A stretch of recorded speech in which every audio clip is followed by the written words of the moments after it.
Ladies and gentlemen, children of the interwebs out there, Sebastian Envy, the strong style nerd, strong style cinephile, Stargirl, Brainwave Jr.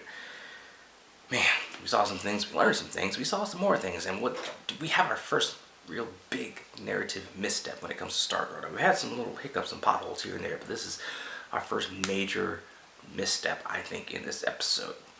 Still a good episode, but we had a major misstep, but we'll get to that in a moment. Let us geek about it for a scant few minutes. Now, the episode opens with a flashback to how Pat and Barbara met back in Blue Valley years ago. This cutesy little adorable way that they were both sitting at this diner. They both wanted a banana split. There's only one left, so they decide to share it, and then, conversation happens, and then the relationship blooms.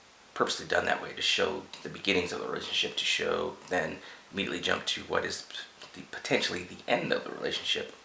As Barbara has come downstairs, seen Courtney and Pat talking, and seen the staff. Now, she wants to know what the F is going on. Who wouldn't? Courtney tries to play it off and lie about what it is. Pat, as he has done for the past few episodes, wants to come clean with Barbara, tell her the truth about everything. Courtney finally does, but of course she leads with, I'm a superhero now, I gotta get justice for Dad, Icicle killed Dad, blah, blah, blah. Barbara's like, no, this is insane. Even if it's true, she's mad at Pat for bringing Courtney into it, not knowing that Courtney has been the one driving the bus. Pat is just bringing up the rear, trying to protect her at every turn, and it's been Courtney that's been driving this. Barbara doesn't want to hear, Barbara doesn't even get to hear that part. She tells Courtney to go upstairs. She tells Pat to kick rocks. Pat is leaving, and Pat runs into Mike, and to this point, Mike has been this Pop-Tart loving just brat, but in the last few episodes we've seen there's some depth, there's some damage, there's some just stuff going on underneath that facade that he puts out. And first thing he kind of asks is, are you and Barbara gonna get divorced? Like, he's seen some things. He's been through some disappointments relationship-wise with his father, with women that he's met. Probably blames himself for some of those things falling through because the women that he's met, that Pat has met, don't want to deal with Pat's son. So Mike's like, are you going to get divorced? And Pat's like, I don't know. And he tries to tell Pat, hey, get a good night's sleep. I'm going to sleep at the garage for the night. Mike's like, I'm coming with you. You're my dad. It was it just wrenched, tugged at your heartstrings a little bit to know that that kid's been through some stuff, So they leave, and the staff ends up coming to Courtney, wanting to go out and, dispense some justice, and Courtney tells him, no, Mom's mad, we can't go out right now. Go to the hospital, and you see Brainwave and Brainwave Jr. connecting and bonding. As Brainwave has just woken up, he doesn't remember the past several years. Last thing he remembers is pre-Blue Valley, when his wife was still alive, and Henry Jr. has to break the news that you moved us here after, Mom died, and he hears the circumstances of his wife dying. She drowned. She was found ice cold. So it makes you think, did Jordan strike again? Because we know Jordan's not afraid to take out people on his side, or take out loved ones of people on his side. And then later on, Brainwave is snoozing, and he's kind of like just dreaming and thinking things, and Henry picks up on that, hears Jordan and a tape number, and he rushes home, finds the tape, and then puts it in, plays it, and just hears Brainwave talking about how he met Mary, his wife, when he was robbing a bank, and that there's something about her thoughts. They were just so good and decent and just innocent and different from the nightmarish ones he was getting from other people. Also, apparently, Mary was the brother of Starman. But Brainwave mentions that he wants Mary to get clear of what's going on in their plans and their attack on the JSA and that sort of thing. I guess she didn't, so she ended up getting killed. Which, again, we think it was Jordan. Now, Henry's like, crap, my dad's in danger, rushes back to the hospital, just in time to see Jordan in the room with Brainwave. And Jordan is happy to see Brainwave, says, hey, you're back, cool, Dr. Rito's making this machine, Project New America's here, we're about to take over the minds of these people and show them, like our way of thinking. Brainwave, of course, can't remember what exactly is going on, so Jordan's like, hey, let's go back to our headquarters, underground, we'll get Dr. Rito, hook you up to another machine, and we'll get you right as rain. So they dip out. Henry, of course, wants to save his dad, so he goes to Courtney the next day and gets her caught up to speed on what's going on, ends up touching her, and then she sees everything that he sees in his mind, and she thinks, now that knowing that Starman was Henry's sister, that they are, family. Because at this point she still thinks that Starman is her dad, which she's going to get a rude awakening on that very, very soon. Cannot wait for it to happen, just kind of see the ramifications.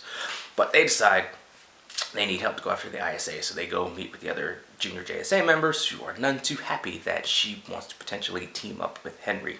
The team decides to work together to go and get the staff and get Brainwave back. They go down to the ISA headquarters. In the tunnels, they end up splitting up to check out the place. Rick and Beth go this way, Henry, Yolanda, and Courtney go that way, and they end up running into that main hall that we've seen Dr. Ito in. Cindy is still locked up, and she sees Courtney, alerts her dad, and then we have this big fight that happens with, which is actually cool to see the three of them like fighting together. Courtney grabs like a little bladed staff off the wall, starts doing her thing with that, and we see that she's very adept with the staff in general, not just with the cosmic staff, but we also see them just kind of like, the staff has a sharp end on it, so is she cutting people down, like killing them, or is she just knocking them out? We don't know. Yolanda's also over there like slashing people and stuff like that. So are they just like wrecking the shop on these like zombie like people with reckless abandon? Are they killing them, or are they just knocking them out? It's very unclear, and I think that's a distinction that needs to be cleared up at some point in time. Meanwhile, Rick and Beth run into the cage that is holding Solomon Grundy, which Rick immediately flips his little hourglass up and wants to open so he can kill Solomon Grundy, because that's going to happen. That's a very, very reinforced door. He spends the rest of the episode basically trying to like open it, which he doesn't. Meanwhile, back in the hall, the fight's still going on. Yolanda frees the staff, gets it back to Courtney, who has a great, great fight with Dragon King. Like, just the aggression from Dragon King in that fight was awesome. Then we finally see what's under his hood. It's just this reptilian sort of face that he's done to himself, and then he gets blasted into, next week. Henry frees his dad, but unfortunately learns that his dad has already been turned back to the dark side. Feeling overwhelmed and the fact that it's too late to save Brainwave, the kids beat a hasty retreat, and they find their escape cut off by some bars that have come down. Rick bends the bars, gets the team through as Brainwave is coming down the hall, trying to stop them. Henry uses his TK to push Courtney through the opening as the bars like snap back into place, and confronts his dad. He tries to tell his dad, I know there's good in you, Mom saw it, Jordan killed her for it, you can be better than this. Then we find out, no, it wasn't Jordan that killed Mary, it was Brainwave that killed Mary, because he says, this is who I am, this is always who I am, who I've been, who I want to be, basically. He wants Henry to stand by his side and to be trained, because he's got potential. He wants him to be trained by him. Henry's like, no, I will never stand by your side, and they face off mentally. Henry's, of course, way overmatched, and Brainwave, his father, drops a ceiling on him. He says, don't make me choose. I had to choose once before between like ISA and your mom. I chose the ISA. Don't make me choose again between you and the ISA, because I will choose the ISA. And he does. He drops a building on his kid. And that is the end of the episode. I mean, just wow.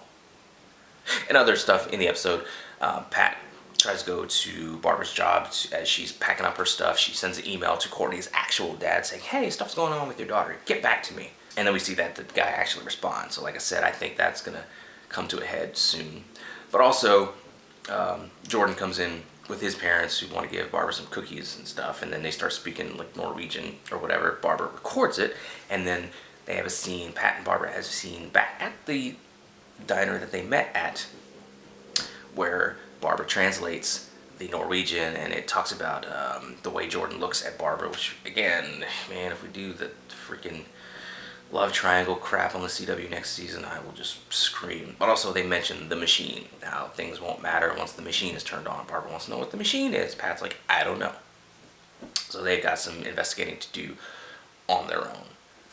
But yeah, that ending is just, remember back in season 1 of Heroes where practically every episode of that show just left your jaw on the floor within like the last like 30 seconds of it. It was just amazing cliffhangers every single episode, and Stargirl thus far this season has had Stargirl this season has had a few episodes where your jaw has literally been left on the floor. This is one of them. The fact that Brainwave killed his own kid.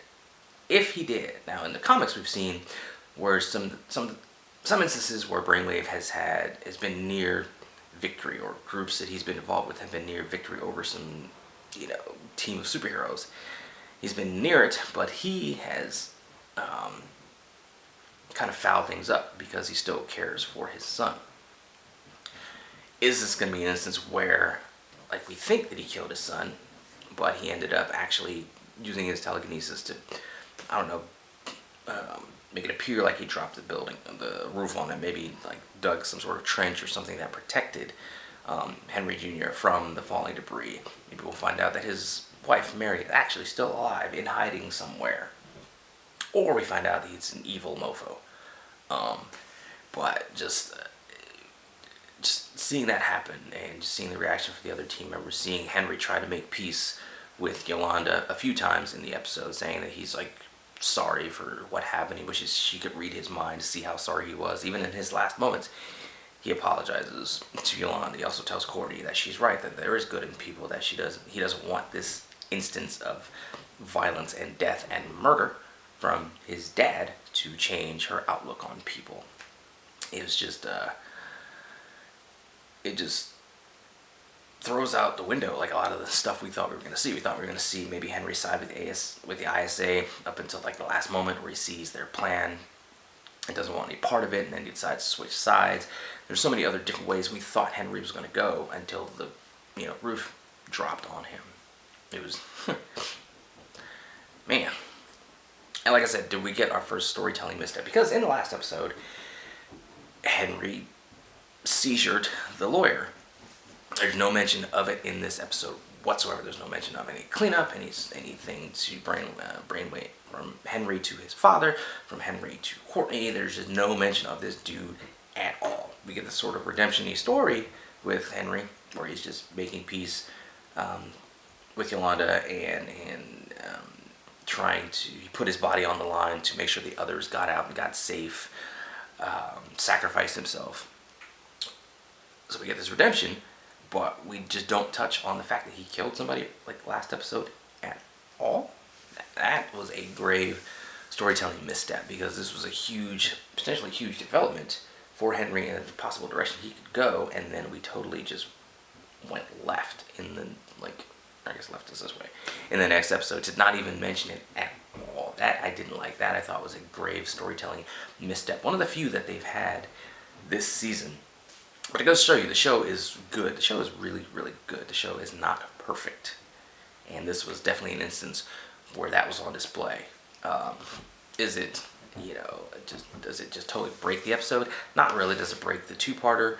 Because this really should have been a two-parter. But I guess it kind of was. I mean, last episode was Brainwave, this episode was Brainwave Jr. So it basically was a two-parter. Did this storytelling misstep kind of just break the episode for me? No, it didn't. I've seen on Reddit and some other message boards where some people really got hung up on that. And I did for a few minutes. But then I was like, just in the overall grand scheme of things, given Henry's arc over the course of the season and how it potentially ended here, I'm fine with it. I'm mostly fine with it. Because, like I said, that was a huge thing. That was a huge step he took. Using his powers, using them in a bad way. And we don't even touch on it at all. That just... Overall, it was a good episode. Like I said, each episode is just giving us just morsels of development stuff. It just feeds us little crumbs here and there and just keeps us genuinely interested in wanting to know what happens. Not watching it because we've watched everything to this point. Watching it because it's genuinely interesting. You genuinely want to see what happens. Like I said, Amy Smart had some good stuff as Barbara. Not great. Somebody on Reddit said it was great. I wouldn't go that far. It was good. Mike had some great stuff. Like I said, the last couple episodes, just seeing beyond the Pop-Tart loving brat and to the depth that he has. Great stuff. Henry Jr.'s development, great stuff. More stuff between the team, great stuff. Except for Beth. Beth is just, outside the goggles, Beth is useless. I really hope that she has some kind of growth, some kind of just something more she brings to the table. Either that, or they need to just have her sit and be the guy at the computer. Because every one of these teams has a guy at the computer. Have Beth be that person, rarely goes out in the field, just gives them tactical information from, the pit stop. And then they get another member to be out there in the field. Otherwise, it's just pointless. Rick is angry, and we expect him to be angry. I assume he'll have some growth beyond that at some point in time, to be a more well-balanced, well-rounded, superhero. It's growth. You've seen him. This is point A. Angry Rick is point A. We're going to get to a point B as we go. Like I said, Dragon King, great fight with him and Courtney. The fact that they were just slashing people left and right, kind of need to really clarify. Were they killing them? Because it kind of seemed like they were. I don't know. And then Jordan getting ever close to being victorious in his plan. It's interesting stuff that is going on. I just can't wait to see the next episode. The next episode is called Shining Knight. So will Sir Justin finally get his memory back? Will he get reunited with Stripesy? Will he join the fight? Will we get some flashbacks to the Seven Soldiers of Victory, or maybe some other JSA stuff? I hope so. But it was a great episode, and definitely looking forward to more. Anyway, those are some of my thoughts on it, scattered as they often are. But you guys out there think, let me know in the comments below. Follow me, social media, talk to me there, talk to me here. Until next time, let us geek.